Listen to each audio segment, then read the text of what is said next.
Hi, everyone. We are about to start our second session of the day.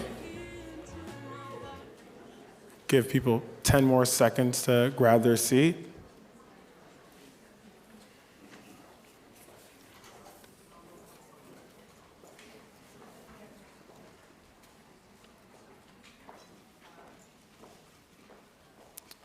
Cool, doors are closed. So one of the most important things for us as we were programming the symposium was really acknowledging Chicago. What does it mean to be able to do our first symposium at the MCA and do it in Chicago? And what does it mean to be able to engage with Chicago practitioners? And so in that, our next portion is a panel discussion on equitable community design in Chicago, featuring Paola Aguirre Serrano, Maya Birdsong Murphy, Tonika Lewis Johnson, and moderated by Otez Gary. So.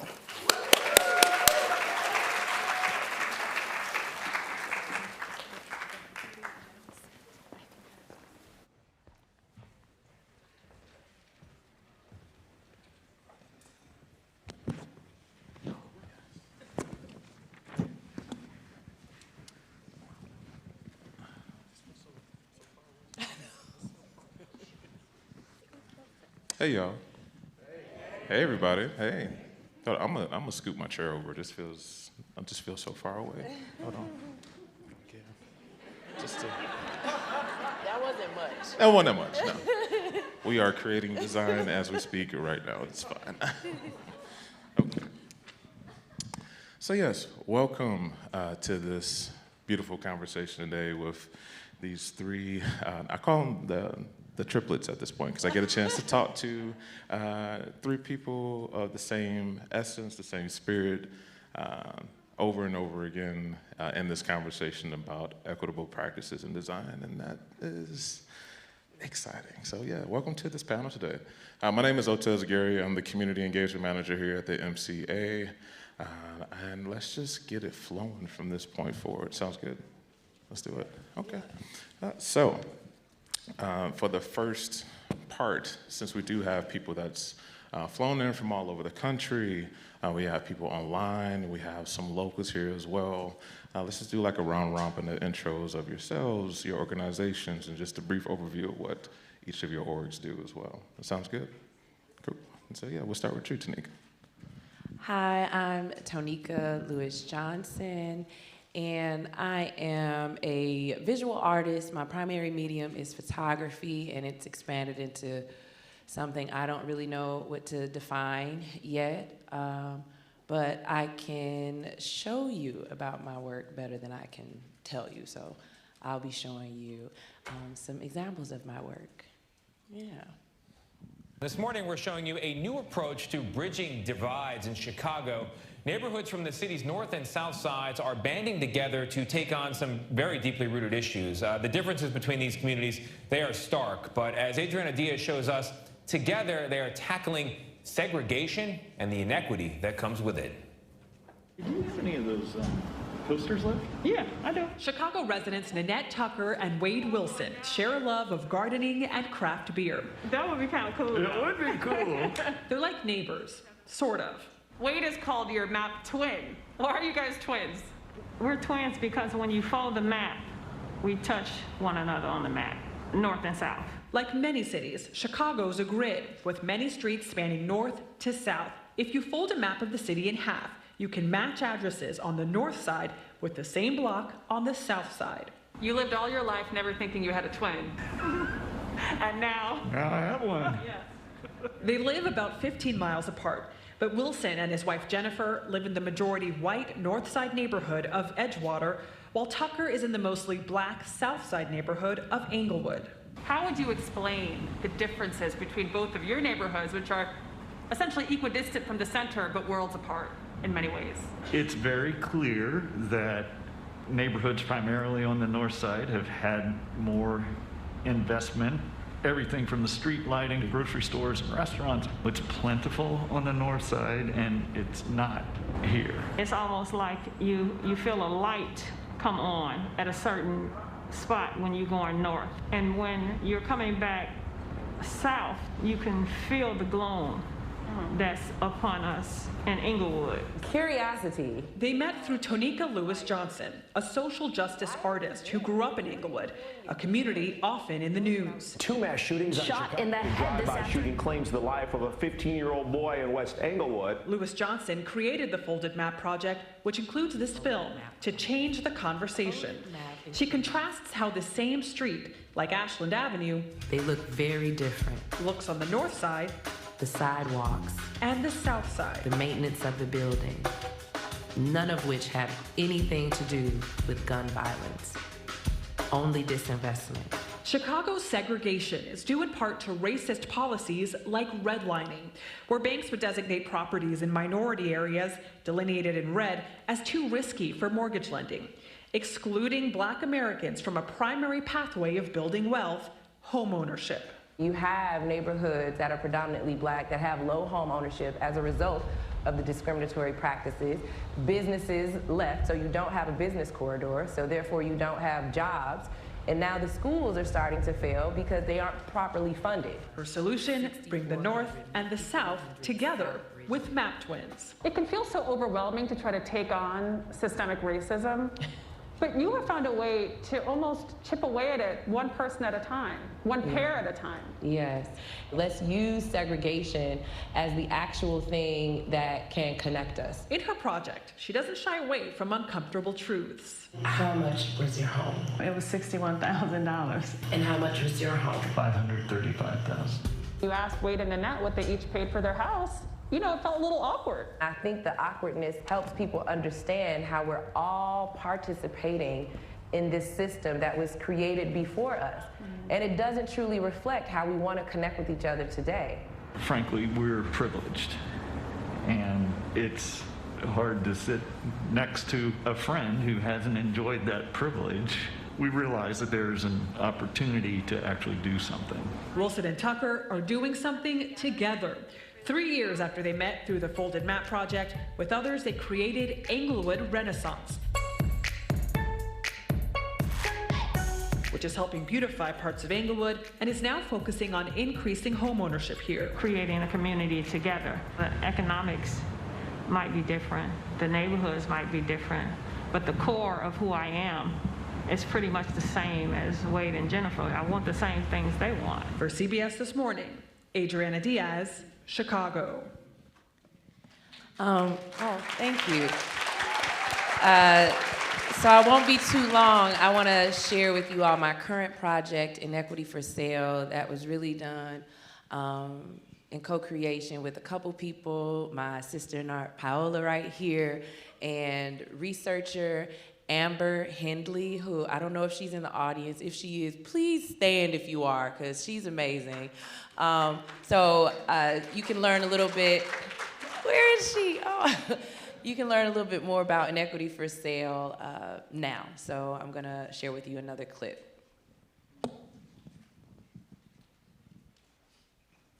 In the 1950s and 60s, fake mortgages gave the holder all the responsibilities of a homeowner, but only the power of a renter. The predatory process stole more than 3,300 homes and counting from Black Chicagoans. This is the focus of activist and artist Tonika Johnson's pop-up installation, Inequity for Sale, the latest in her game-changing and thought-provoking creative projects. I met up with her to find out why she picked this as a moment in history that she wanted to highlight. Now you got this new project called Inequity for Sale, partnering with the National Museum of Public Housing. How did that ball get rolling? This report called The Plunder of Black Wealth came out, and it put a dollar amount on the money stolen from aspiring Black homeowners whose homes were sold to them on land sale contracts in the 50s and 60s. Greater Englewood has gained the reputation of being like the poster child of everything wrong in Chicago, but this is the beginning beginning of how that came to be. And so that's when I knew I wanted to do something to breathe new life into this report to help people understand this systemic issue in a more contemporary way. So these land sale contracts, these scams as we call them, it was predatory lending in a sense, right? Yes, so it was a discriminatory housing practice that not only sold homes at an extremely high markup to Black families who were redlined into certain communities, but they actually didn't own the homes, and they thought they did. And so that's the insidious part of this discriminatory practice, is that one, it was just unfair, the actual markup of the homes, but also the lie. They were lied to. They didn't have a mortgage, and they were told that they did. So your project identifies and shows what homes here in Englewood were impacted by that. So a lot of the homes that are in Englewood now that are abandoned, a lot of the vacant lot, they were land sale contract properties. And so I view it as, you know, we're living amongst evidence of this crime, this hidden evidence, and we didn't know it. And when we wonder why our homes in this neighborhood have been devalued, have not appreciated in the way that other neighborhoods have, it's because of this history. So this project is identifying a collection of those land sale contract homes and putting land markers in front of them to acknowledge what happened here in this neighborhood and to memorialize the actual homeowners who were really pioneers. This is the number of documented homes in Greater Englewood that were sold on land sale contracts, and this is the documented number in Chicago. So that's inequity for sale, and I do want to add that Paola designed the land markers as well as convinced me to just go ahead and put land markers up because I wanted to actually, you know, submit some kind of request to have one of the vacant lots or homes become actual formalized landmarks. And she was serving on the Landmarks Commission and gave me the news that it probably would not be able to be a landmark because of the criteria, which she was on the commission to hopefully expand. And then that's when she was like, girl, just make the landmarkers.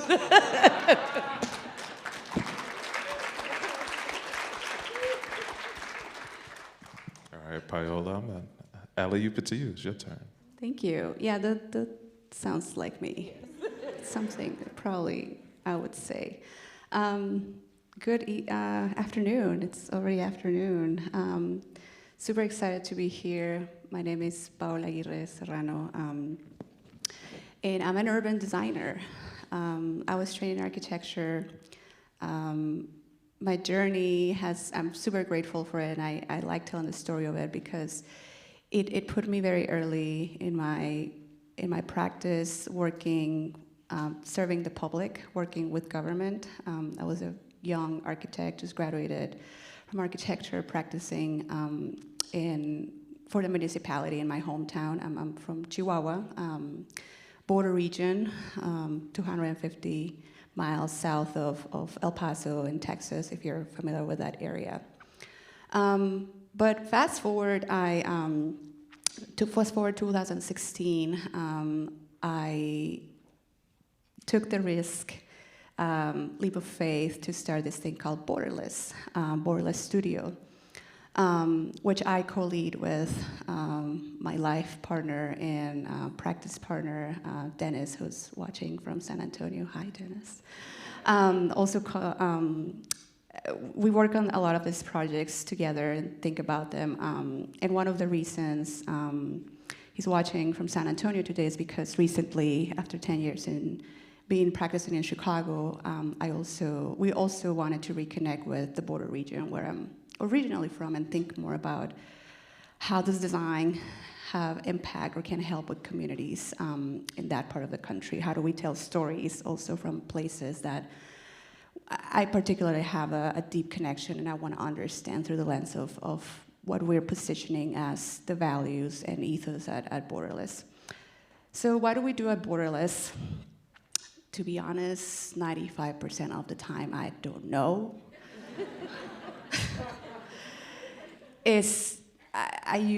we use our practice to ask questions. I think this idea that the architect and the designer had to have a response or a solution, it's a little outdated for me, when what I do oftentimes is I just need to have the phone number of Tonika or Gian or Maya or anyone that wants to help me to think through something, and collectively something comes up that it's thoughtful, is inclusive, and comes up with some form of initial solution or addressing.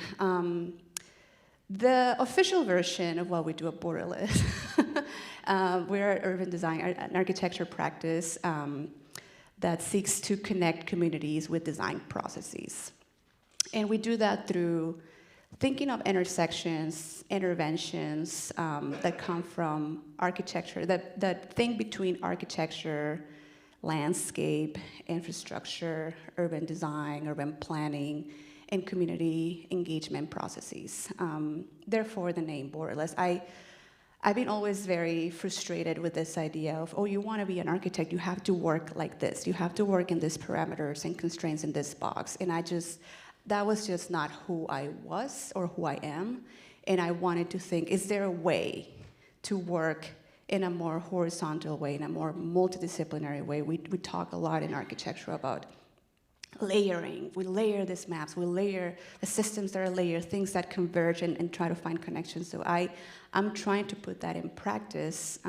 The second thing we do at Borderless is just thinking of how do we address inequities? How do we think of social spatial justice? How does equitable design look like? And we just not talk about it, but put it in practice. So one of the projects that Borderless has more visibility about is this project about closed schools in Chicago. That topic is particularly important for me because I believe access to education is everything. That is what has given me the connections, the access to knowledge, the access to be critical in understanding what is my place in the world. And connect with the change that I want to be able to be part of. So when I learned about the closing of nearly 50 schools in Chicago in 2013, when I founded Borderless in 2016, I was just, it was painful to know that had happened to a city that I got to love so deeply. And it was frustrating to think like no one's talking about this. What is happening? So for me, it was a call to action, and decided to embrace the research, think about what is happening with the schools, asking the questions, right? Like, what happened with the schools? What is the process in which they're going to be transformed? What are the resources that are design architecture, which are the skills and resources I have, can put in service of communities to making a more inclusive and equitable process to repurposing them. I don't have capital, I don't have this standard tools that we use for redevelopment, but I have other things that I could offer and put in service. So what you're seeing on the screen are some images of, we had this ambition of learning and really understanding the number of schools between 40 and 50 and trying to document that as a tracking system. I was very keen on we need to zoom in. We need to understand how can this be done in one place. So I started cold calling. I started just thinking, what are connections that we can make on the ground? And one of those connections was reaching out to Guillaume Foreman, who's sitting over there, and hey, what's going on with the school? What's going on with Overton that sits on 49th Street and Prairie in the middle of Bronzeville? He had bought that building in 2015, and with a lot of ideas and vision on transforming a community space. And I said, what if that happens, can we keep the school active? Can we keep the school connected? Can we do activations, interventions? So you see on the screen, Mobile Makers has been a recurring, almost like OG, original supporter of Creative Grounds. Creative Grounds is the project that we just invented to think of this issue of bringing visibility to this unprecedented closure of public schools, but also not only being a critique, it's like, City of Chicago, you're doing a terrible job. It was more like, can we model what can be done? Can we model what can be supported? And bring back in the form of policy to say, hey, we tried, we put our own resources, we use our own network, and we're very creative on thinking like, how do we put this place on the map so we can have a collective and citywide conversation about this issue that is not one person is responsible to solve, but like how do we reconnect with our responsibility to do that? So we had a lot of fun at Overton. It's not, it's not only yes, the conversations about inequity and the impact of segregation of the school closure is important, but also like how do we collectively make space together? How do we collectively dream together? How do we just think of like what is collective imagination look in a place like this?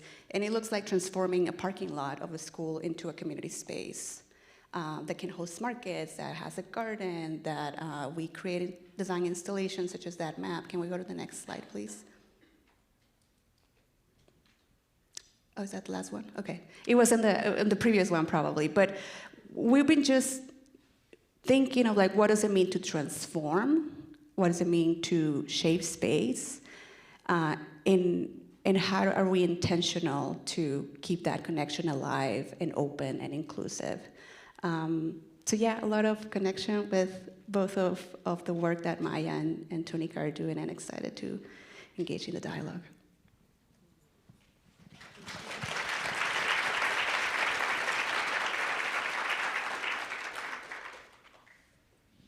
Hi. Hi. I'm Maya Bird Murphy. I'm the founder and the executive director of Mobile Makers. I have an architecture background, and I want to tell you a little bit about what my experience in architecture was like. I was really jazzed to start architecture school. I knew I was in the right place just because of working with my hands and being creative. I knew that I was in the correct place educationally, but I very quickly realized that there was going to be a lot of discomfort for me going through school because I was one of the only people of color in my entire class. And so I kept feeling hope and optimism for the future. I was like, maybe this is going to be different once I graduate. And then I did graduate and started working, and I was going down the traditional path of architecture. There's a very specific way that people are supposed to practice architecture, and I was all in it. I was just continuing to do exactly what I was told. And so I graduated. I ended up going back to get my master's of architecture, and I, in the back of my mind, I knew something wasn't right. I knew that I was continuing to go down this path and continuing to become more and more uncomfortable, and I think that it was partially because I was one of the only people of color in all of the firms that I worked in. But it was also the work that we were doing in these firms and even in school. There was this lack of care and really concern for real issues of the built environment, and I kept hoping that we would start talking about it more, and I kept hoping that we would do projects that really had meaning and impact, and it just wasn't happening. And so I had to kind of sit down with myself at some point and really ask, like, how do I take control back into my life? Because I feel like I was just doing this work, and I was just going to work, and there was really no meaning for me. I was just doing it because I thought that I had to.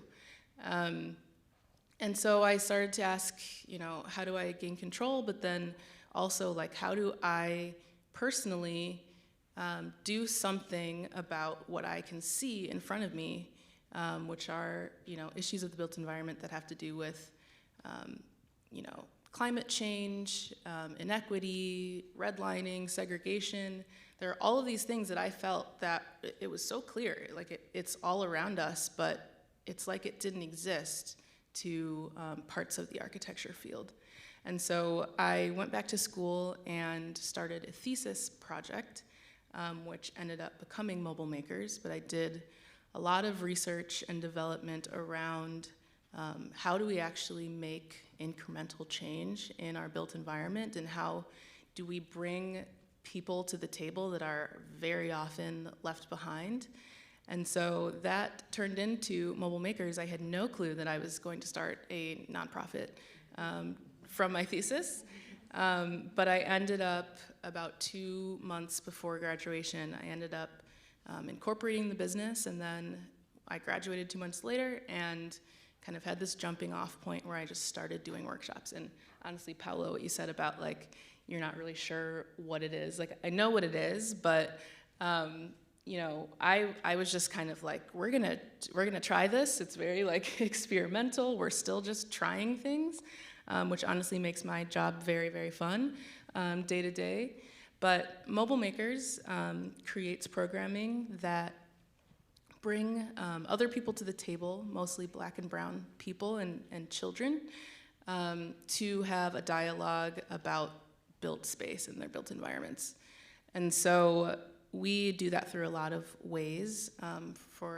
Before the pandemic, we were 90% in schools during the school day. So that means that we were thinking about access and barriers, and like how do we really engage people in these conversations about their built environments without them having to like sign up for something or need to be somewhere. And so we were literally going to the student in their classroom. It wasn't an after-school program. It was literally like 5th period history or math. And we were having conversations about a site that was right down the block or across the street. And so they already had this really deep understanding of that space, and then that meant that they had some really deep ideas about how that space could be different, or how that space could have a more positive impact on their own life. These are some examples of workshops that we've done in different settings. This one actually, Amanda came for the final presentation, and we like talked her up the entire time, and they were like, why are they talking about this lady? And then she showed up at the end, and it was just like so amazing for everyone. But we do, at this point, design, architecture, digital fabrication, and basic construction programming. And the reason that it is so broad, and it's also for ages 8 to 18, so it's also a huge range. The reason that we're not just talking about architecture is because I don't think that architecture is necessarily the way that we're going to make change in communities. And so I think when I started Mobile Makers, I really was thinking like, oh, we need more diversity in the design fields. And it's still, of course, about that, but it needs to be much broader, because design affects people's lives like a lot. And so young people need to understand how design is affecting them, and then that is going to give them the tools to make change in their futures. And so this is the interior. Paola already showed the exterior of our truck. But this is just this thing that we bring to different locations around the city. And it's really supposed to be this kind of shocking thing where people will come inside the truck and be like, what, this is a truck? I've been asked if I live in the truck before. And I could if I wanted to. It's just this really fun thing to encounter when you're in your own neighborhood and you're just supposed to walk up. We always have design activities going on outside. And it's supposed to be this kind of just fun and inspiring thing to see right in your neighborhood. And we recently opened a permanent location in Humboldt Park, which is very exciting.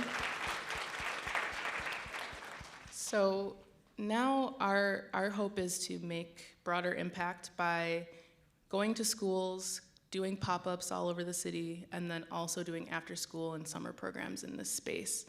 And really, again, this is, as the pandemic was happening, I had to kind of rethink, everything, because we are now, it's a lot harder to get into schools now, and so, we're gonna slowly work back to that. But we opened this space right when people were like deciding to leave their offices, and we are doubling down on the in-person, and I think that there are more and more studies and articles coming out right now about the mental health of young people as this pandemic kind of continues to go on.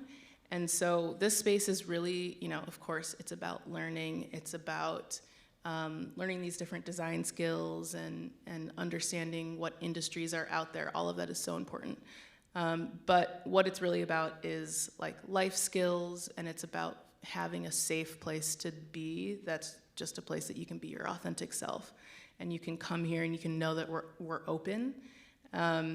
And it's just supposed to be about fun and being able to be a child. And that is really what Mobile Makers is about, and we tried to do that in a lot of different ways.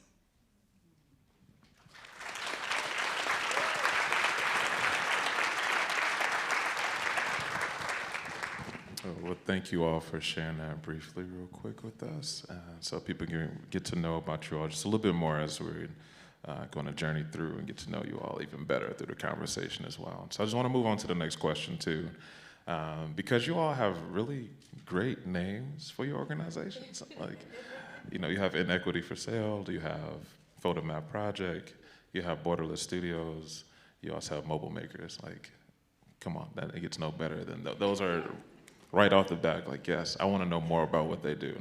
But they are easily digestible and accessible to the point where somebody who didn't know anything about what you all do, they can almost make a hypothesis be as accurate to the point of what you all described here today. So I just want to know the importance of the names you chose and the importance of the names you chose in relation to the work that you all do as well.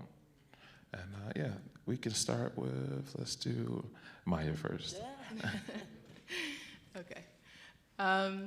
So Mobile Makers, that, I feel like it just popped in my head at one point during my thesis.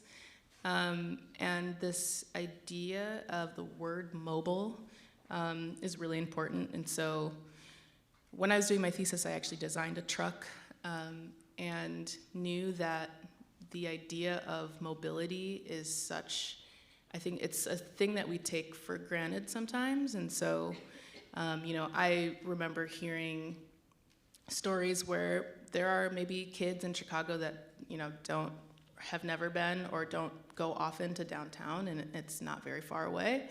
But it's like, why would they ever need to be there? And if you don't need to be there, then you don't go.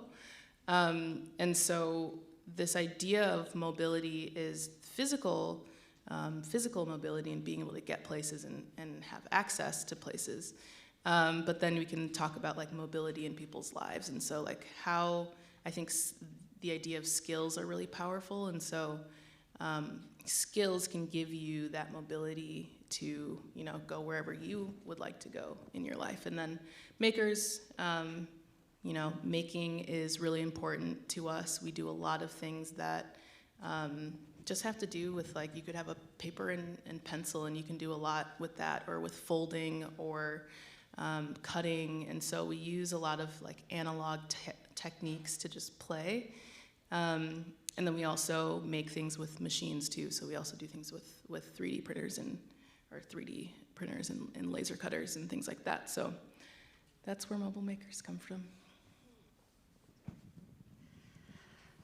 Borderless, it has a much more personal relationship, I think, because I grew up, as I mentioned, very close to the border region, to the actual borderline between the United States and Mexico. And so if you can imagine, a lot of our holidays and family trips were like going to the US, like that was the activity, right? So, and it's a lot, it's very intense. The intensity of that movement, it's one thing. But on the other hand, once you understand that territory is so fluid, that line doesn't mean much. Obviously, it depends which side are you trying to cross, right? So you ask more questions in one direction than the other. But for me, now, fast forward, that was a personal growing up in that kind of condition, knowing how to just navigate between lines that are imaginary or jurisdictions that are imposed, and that at the end of the day, we found mechanisms to just navigate that territorially. But then fast forward, as I started getting interested in urbanism and larger scales, studying watersheds and these things that environmental don't recognize any of those types of borders, I became more and more interested in what, like, the question is like, who make these borders and why do we need to accept this reality of fragmentation and division? So the idea of borderless is more this practice of resistance against being put in a box of how you need to practice. You want to be an architect, you just have to be in architecture, be a capital architect. Like, you want to be a planner, you just have to know very well your policy things. Like, no, I think there's something real interesting in that intersection. And generally, it's this idea of how do we think. Like, our thought process generally is not linear. Like, no one thinks in this very constrained in boxes. So our thinking is much more fluid. So how do we reclaim that as a form of practice? So through Borderless, I think that's what's constantly in the back of our heads. This civic art project that is enabling me to understand how an ordinance it's so outdated and needs to change, so and therefore we do these interventions, and then all these things are connected nonetheless. So Borderless just became a very clear way to communicate that. So our clients are like, well, wait, what did you do again? So that has two sides of the coin, but it's helpful for people to just, it's a prompt to ask questions about, like, why do we have to commit to division instead of something that could be more interesting, integrated, and multidisciplinary? Well, for me, quite literal. My project deals with understanding and visualizing disparity and inequity on Chicago's grid map. So clearly folding the map is the way that you can do that comparison. So when I was working on the project in 2016 and 2017, I had to explain it. So what I learned is that, okay, this is a weird project to explain. And I kept having to say, like, if you fold the map at our 0 point. So I just kept repeating that so much that I was like, that's the title, just needs to be folded map. But outside of the literal meaning, I also understood the benefit of the figurative meaning, which my project wasn't just an examination of Chicago's map, racially, economically, because here in Chicago, we love maps. And I really wanted to help people break through just examining the map and really influence and inspire to understand that we can also fold the map. We can influence what the map looks like and how we navigate it through our own personal lives, decisions, and understanding how everything that goes into keeping us segregated are things that we can actually influence and change by folding the map conceptually, by getting to know people, because the map isn't just only the built environment, it's also the people that are within it, and also how the built environment influences relationships, because folded map obviously brings people together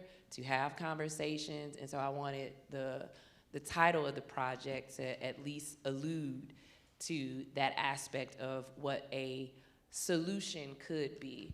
us actually coming together in solidarity, and how can we do that? And so that's really kind of what the title meant for me, but also my intention of what it should translate to the public. Like, at its core, we talk about the map, but let's talk about if you fold it. So yeah, that's the title. Oh, well, thank you all for sharing. Inequity for Sale is very simple. Okay. I couldn't think of a title, and I went and I asked my friend and other co-conspirator, Janelle Nelson, who designed Photomap's website. She's great at branding, and I was like, I need a title for this project. Can you come up with it? And she came up with Inequity for Sale. So shout out to Janelle.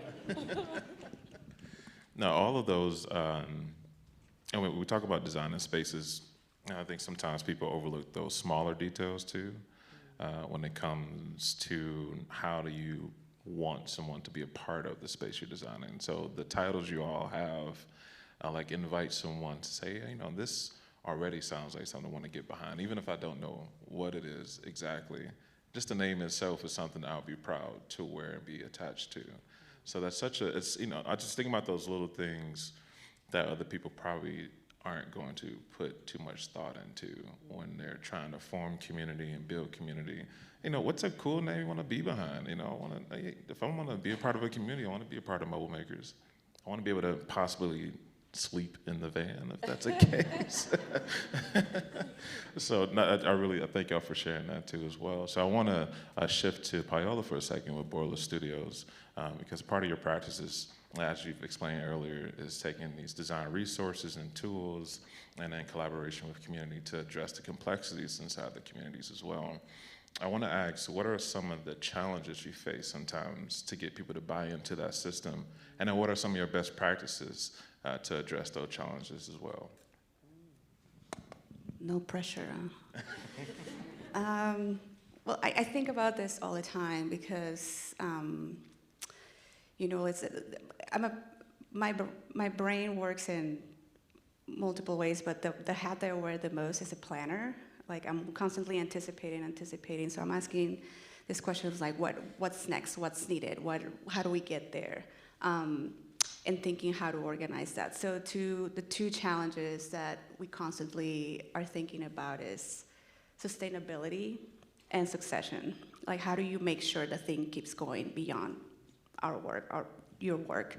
And that happens whether, you know, we have a lot of commission work, or we work with a lot of departments of planning, local organizations that are taking the role of, you know, community planning, neighborhood planning, that we're often called because we're really invested in this community engagement that is meaningful, but also it's a relationship building with community where we're exchanging knowledge, right? Like, okay, we're gonna be working on this together for 2 years or a year. I'm planning this corridor or this new public housing site into mixed income. Like, what is something you want to learn, right? And then it becomes a relationship of exchange, as opposed to, you know, planning and design practices have been known for being extractive. Like, we just want the data.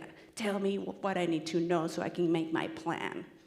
And what we're challenging with our process is like, no, let's both learn about the things that we want. We want to invest the next years of our lives in order to make these things happen. So we do our processes include a lot of training, a lot of, you know, how do we help particularly residents to talk about policy? They are the ones that are talking to their city councilors. Like, how do we build language? How do we build narratives? We're just on the backstage giving them like the tool and the deck and like, you know, what do you need? You're having this conversation. So they're constantly thinking of advocacy in their own terms. So we're just there to support and create the resources. Sometimes it's a rendering of an imagined and envisioned space. Sometimes it's, you know, writing for them what they need to go and say in a city council meeting to advocate for a street improvement. So it depends, right? So what I think the challenge we have in a lot of these projects, like, how do we make sure this work keeps going beyond our scope of work, right? Our agreement, our contract. And I think about that all the time. in order to be sustainable. And what are the people that need to be connected? Planning processes are an excuse to make connections. It happens over and over again. You get the planning process going, people sit on the table and like, what, you're doing that, and I'm doing this, why we haven't talked before? It just happens over and over, and it's just taking the time to make the space so those conversations can happen. Like, you have this, I have that, we're interested in the same problem, issue to solve, okay. And, but our work and that's where we're moving and or thinking in parallel now, Borderless is a design consultancy, right? The concept of being a consultant is like you come in, you do the thing, and then you go, and you move into the next thing, which is very challenging for me because I really think I'm like, how do you stay connected, committed? So that's why Creative Grounds it's the other part of the work in which it's not commission work, it's self-initiated work, and we get a chance to come back over and over and over to try different things. The challenge with that work is how do you make sure you're not always at the center of planning everything? So that's where the succession piece comes in. Like, how do we build this thing where it's a group thing, collective thing? So that takes a lot of work too. Like, people who have founded collectives know this very well. Like, it's the convening and the regrouping and keep coming together and together to shape this thing that has kind of a form, or it's shapeless, but it has an idea behind it. And the last piece I would say is resources. How do you get, the funding? How do you keep bringing the resources so more people get involved and not necessarily have do this through volunteerism all the time? This could become jobs, and I think that's what the effort of going through the nonprofit model helps us to understand. Maya is dealing with questions like, now I have staff. That's real. So the challenges of sustainability, how do you sustain the thing beyond your time involved in the project? And second, how do we plan for succession? So we're not always the one trying to do the work directly, but we're more trying to find different ways to support that impact that we want to see. Awesome, thank you. So I want to switch over to you, Maya, real quick, because with Mobile Makers, you have 2 activations, one here in Chicago and one in Boston as well. And that's very youth-centric, focused around the programming that you do for it as well. I want to ask you because you touched on it a little bit when you started to do your thesis, but when in that moment you knew that the youth was a gap you needed to fill with access to knowing that there's more than they can do, and that design and architecture is things they can touch on. Because to be honest, we all know in here, the youth is a very truthful group. They will tell you, hey, that's not it. They will tell you in a heartbeat. So when did you know that was the gap you needed to fill? And then also in representation, because your cohort is comprised of mostly, if not all, Black and brown designers, how does that also impact it when you also go on to approach the youth about being a part of Mobile Makers as well? Yeah, so I think that the reason I was thinking youth originally is pretty personal, where I feel like I grew up with a lot of privilege around architecture specifically. I mean, Chicago is just incredible. My dad worked in a high-rise here, and so I had the privilege of coming downtown, and I didn't really know that I wanted to go into architecture until I did a high school sleepaway camp. So I basically had this deep dive when I was a junior in high school to really understand what architecture studio was like, and that's really when I fell in love. And so how would, if you're not going downtown, or if you live in a rural community, or you have not done any kind of architecture programs when you're a kid, how would you know that this is a career at all? Or how would you know about design? And so I think that that's the real reason that I started to think about young people. But as I said before, my mind has expanded about all of this throughout the pandemic, and I really started to think about how these specific skills that you can gain through design and architecture programming are really useful for your life. And so Something that we do in a lot of our programs is something called an observation walk, where probably a lot of you have done this in college, but we take young people outside and we walk around and we use all of our senses to kind of understand the environment better. And we go to both like well-designed places and like I have taken, I love to walk them like underneath the train tracks where there's like a bunch of trash and it's really loud, and we talk about how space makes them feel.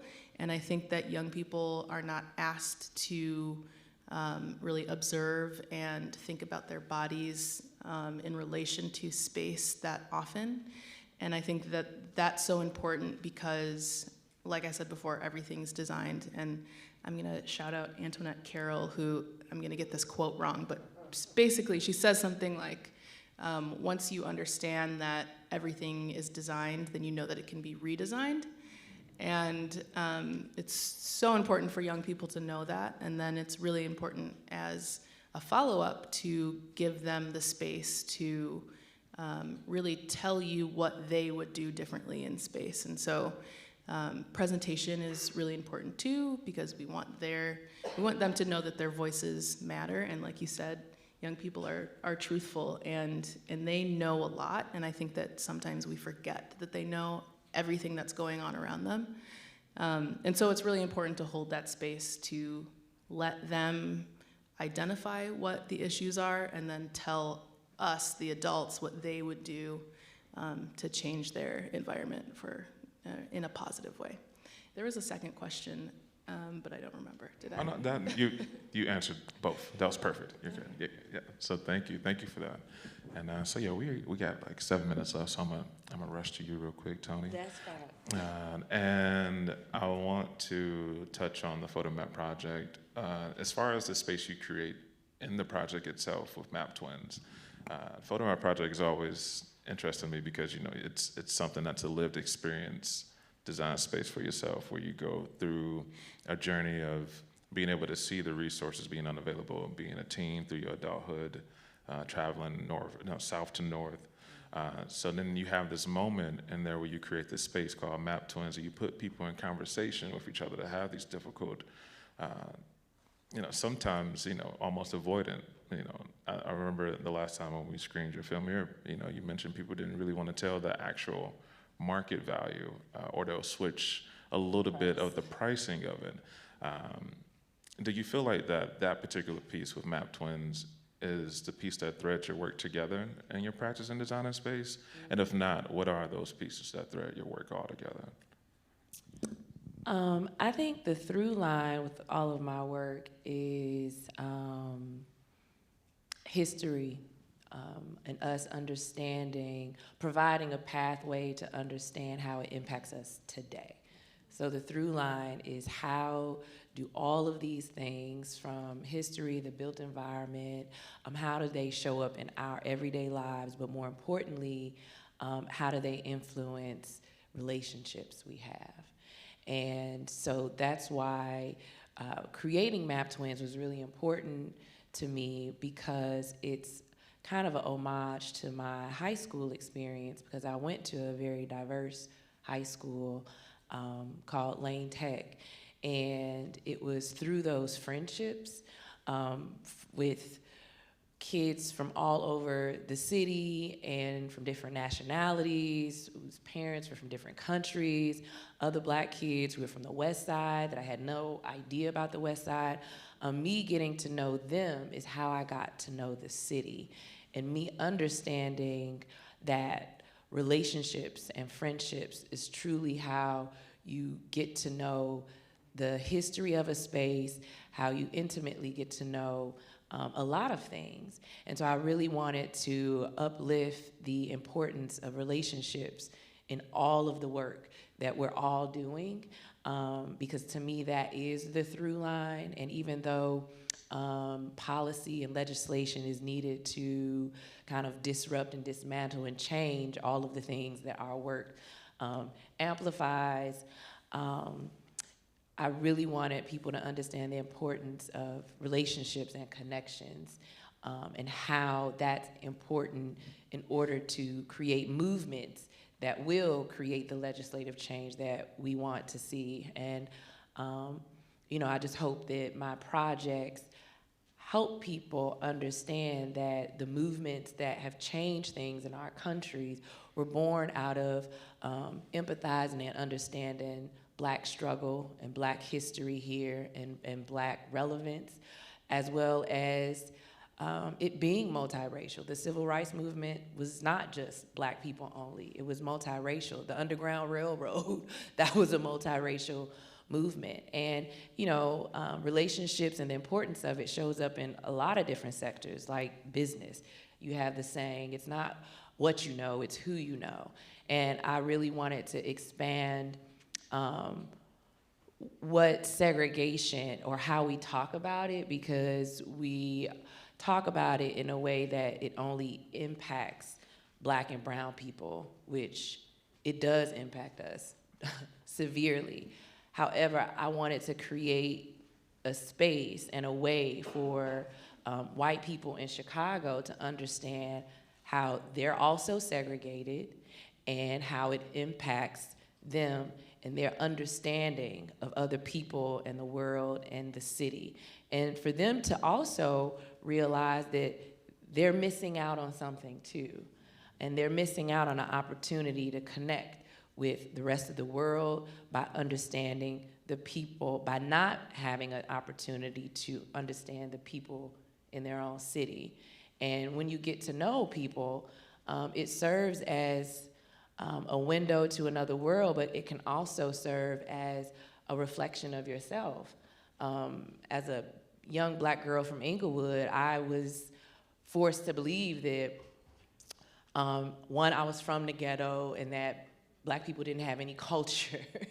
But when I started to meet other Black people from other countries who live here, people who are non-Black from other countries, and or just different people in Chicago, I was able to learn very quickly by understanding their culture.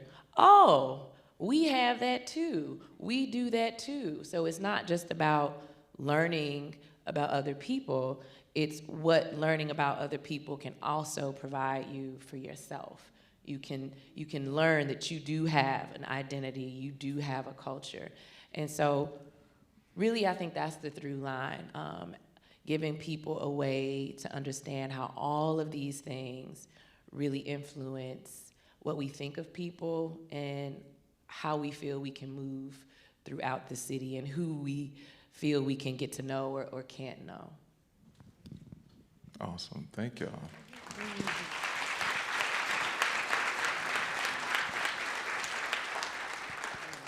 So with this group up here, we could talk all day. But knowing that it is now 1 o'clock, I want to end on that note. I want to say thank you to all three of you all for sharing space with us today, and to everybody that's online as well. And yeah, this has been a wonderful conversation with Tonika, Paola, and Maya. And I hope everybody is leaving here with something to take away to further their practices as well in equitable design and community. So thank y'all.